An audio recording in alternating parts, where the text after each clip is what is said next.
ফিলিস্তিনের গাজা নগরীতে হামাসের নিরাপত্তা বাহিনী ও দুগমুশ গোত্রের সশস্ত্র সদস্যদের মধ্যে সংঘর্ষে অন্তত 27 নিহত হয়েছেন। দক্ষিণ গাজা নগরীতে জর্ডানিয়ান হাসপাতালের কাছে এই গোলাগুলির ঘটনা ঘটে।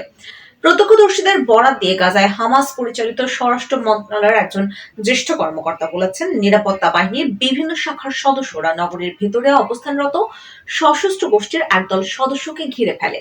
তাদের গ্রেপ্তারের সময় উভয় পক্ষ তীব্র লড়াইয়ে জড়িয়ে পড়ে। এ সময় সশস্ত্র গোষ্ঠীর হামলায় নিরাপত্তা বাহিনীর 8 জন সদস্য নিহত হন।